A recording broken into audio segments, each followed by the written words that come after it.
Hey guys, this is Megan on Thousand Generation Farms. Today we are trying to fix a fuel pump on a John Deere 3010. So won't you come farming with us?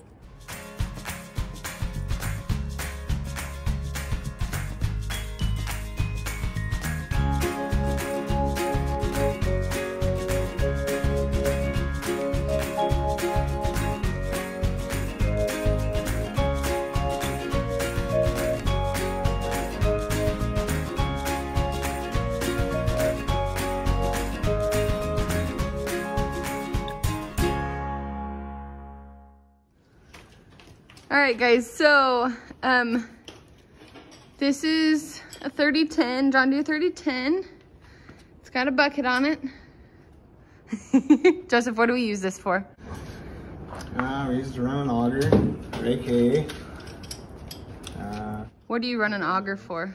Like when we're combining, we run the auger into the bin, or when we're emptying the bin, we run the auger to empty the bin to load a truck. Okay, so it moves grain, basically. Yeah.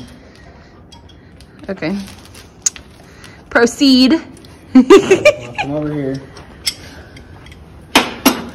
So this right here is the fuel injection pump. And we're having trouble with it one day. I was raking hay and I was losing power, and I thought, well, I'm just plugging up my fuel filters. And so we changed fuel filters and still had the same problem. Couldn't really figure it out.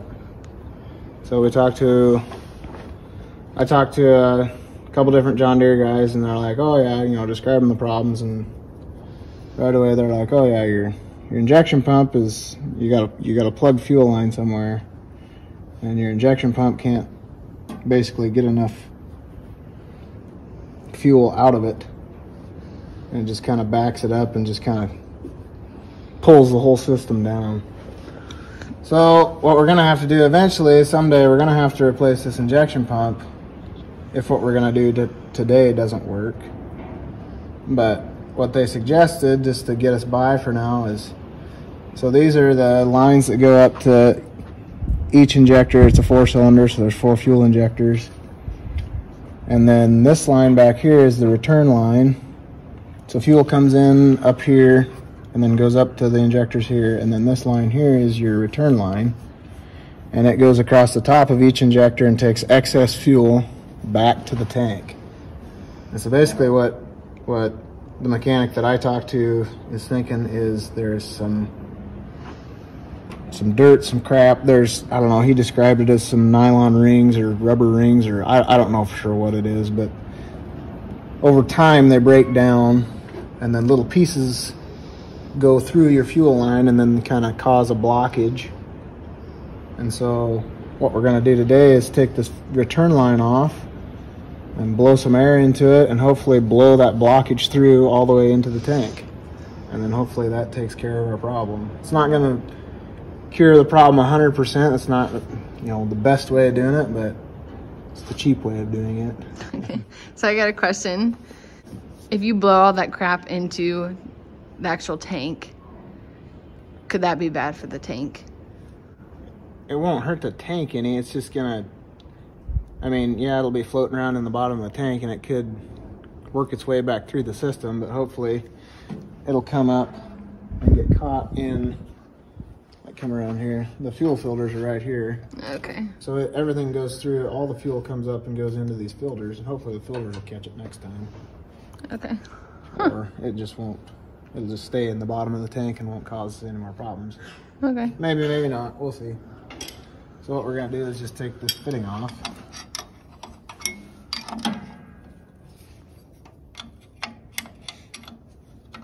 Shake it back. Carefully. And Sterling's getting bored.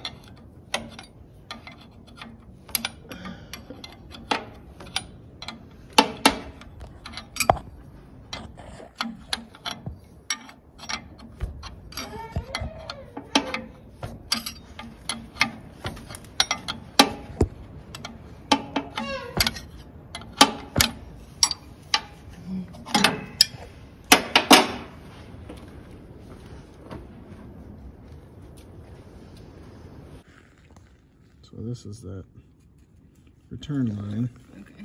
On the back side of the pump. Okay, so we have this air hose here from the compressor. Let's see it.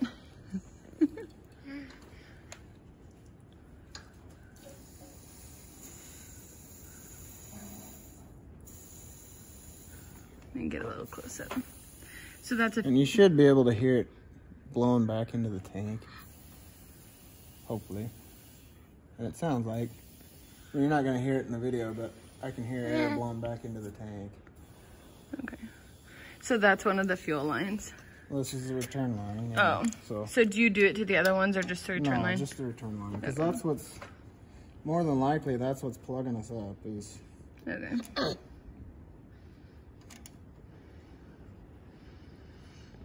So that's all you would do, and then that should help. And that should blow the blockage out back into the tank, hopefully.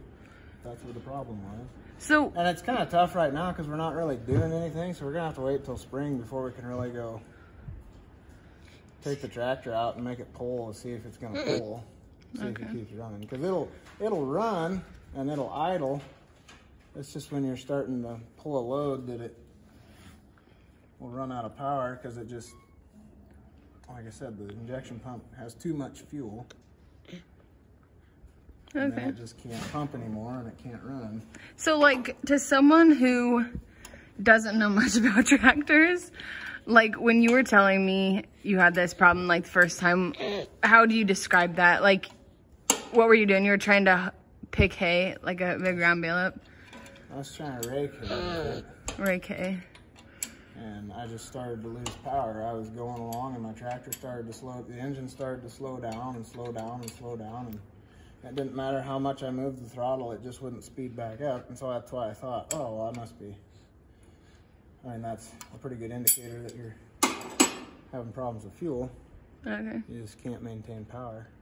And so I thought, well, I'm just plugging the filter. So I changed my filters out there in the field and did not change anything. Still have the same problem. So. Okay. So, now I guess we'll see if she starts and we'll probably let it idle for a little bit and I don't know. Hopefully that helped.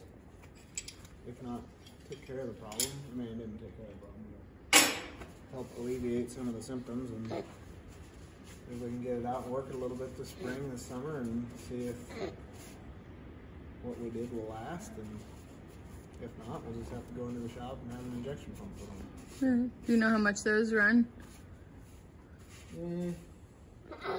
Probably around $1,000, maybe $1,500. I don't know.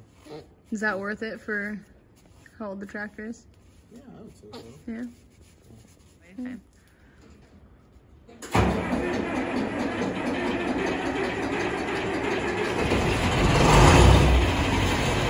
She lives! She lives! Woohoo!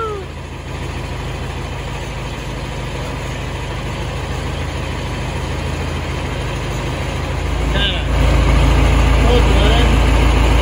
That's not, I mean, it's like 45, 50 degrees today, so it started pretty good. That's kind of why it's smoking a little bit right now, too. It's kind of cold. Okay. So how long? Go ahead. So how long do you think before you'll have to do that again? I don't know. Hopefully we don't have to. Okay, cool. Well, thanks for showing us. Sorry, it's a little bright, but so there you have it. I'm pretty sure in my last video I had up, I was telling you guys about how, like, sorry, the goats are belling. How when we have nice days kind of in the winter, like today is like 50 something or the high 40s, which is pretty unusual for, for February in Nebraska.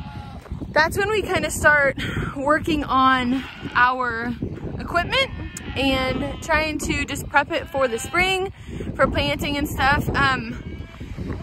So that's kind of what Joseph was doing. He was making sure everything was working right. And yeah, so funny thing is, you know, he does a lot of stuff like that. I don't see it all. I really should pay more attention and watch how to do it, because there might be a day where he calls me and is like, hey, can you go do this? So it was just really interesting for me to learn how to do that as well. But anyways, the goats are hungry, so I'm probably gonna feed them, but it was good talking with you guys. Thanks for joining us on 1000 Generation Farms. Don't forget to like our video, comment on it, subscribe to our channel, and share with your friends. We'll see you next time on 1000 Generation Farms.